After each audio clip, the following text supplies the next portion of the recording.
Κύριε Παπαδάκη, μεγάλη μας τιμή που βρίσκεται στην πόλη μας στην Ιεράπετρα.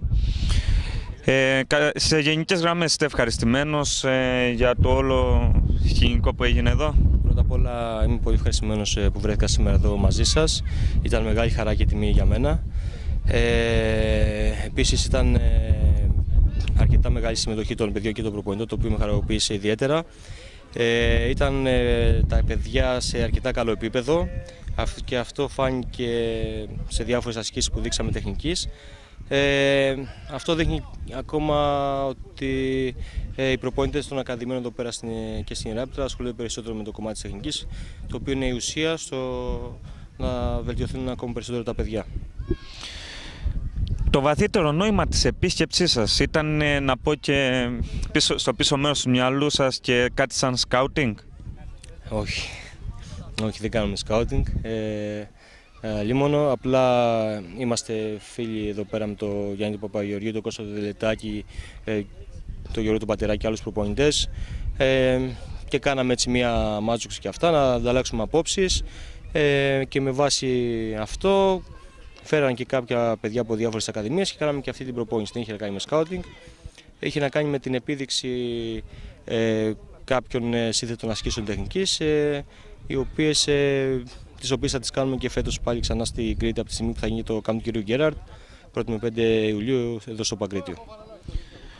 Γενικά ποια είναι η φιλοσοφία σας σαν προπονητής? Τι θέλετε να διδάξετε στα παιδιά? Φιλοσοφία μου. Βασικά η φιλοσοφία που έχουμε σαν ακαδημία, στην ακαδημία στην οποία είμαι προπονητής, είναι πρώτα απ' όλα τα παιδιά θα πρέπει να έρχονται με χαμόγελο και να φεύγουν με χαμόγελο. Δεν κυνηγάμε το αποτέλεσμα. Το αποτέλεσμα έρχεται μέσα από τη βελτίωση των ποδοσφαιριστών, των εκπαιδευόμενων ποδοσφαιριστών βασικά. Μας ενδιαφέρει περισσότερο η βελτίωσή τους ατομικά και ομαδικά και μετά από εκεί πέρα κοιτάζουμε όλα. Δεν μας ενδιαφέρει και προσωπικά εμένα ούτε η δύναμη, ούτε το πάθος, ούτε το πάμε να κερδίσουμε όλα αυτά. Αυτά είναι κάτι το οποίο πρέπει να το κοιτάζουμε αργότερα και πρέπει όλοι οι προπονητές να έχουμε περισσότερη ηρεμία και υπομονή και να επιμορφωνόμαστε εμείς περισσότερο για να κάνουμε ακόμα καλύτερα τα παιδιά. Από ό,τι είδα είστε επηρεασμένος και λίγο από την Ολλανδική σχολή, τη μεγάλη Ολλανδική σχολή. Κάνω λάθος? Φέτος συνεργαζόμαστε με το Kerber Coaching που εκπροσωπείται εδώ στην Ελλάδα από το Kerber Coaching Greece.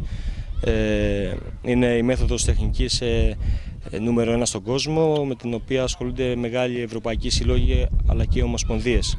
Είναι πραγματικά πάρα πολύ σημαντικό αυτό για τα παιδιά και πιστεύουμε ότι πραγματικά τα βοηθάει αρκετά. Είναι ολλανδικό πρότυπο, ξεκίνησε πριν 30 χρόνια σχεδόν στην Ολλανδία. Κάποια στιγμή ήρθε και εδώ στην Ελλάδα, λίγο αργά βέβαια, αλλά είμαστε χαρούμενοι ακόμα και γι' αυτό. Η φιλοδοξία σας? Να φτιάξει κάποια στιγμή το παιδικό ποδόσφαιρο, που μετά κάποια στιγμή θα φτιάξει και το επαγγελματικό. Ευχαριστούμε πάρα πολύ. Σας ευχόμαστε ό,τι καλύτερο στη συνέχεια. Πάνω απ' όλα να πάμε το ποδόσφαιρο ένα βήμα παραπάνω κάθε φορά, βήμα-βήμα, σιγά-σιγά. Ευχαριστούμε πραγματικά που υπάρχετε στο ελληνικό ποδόσφαιρο. Σας εύχομαι ό,τι καλύτερο. Να είστε καλά.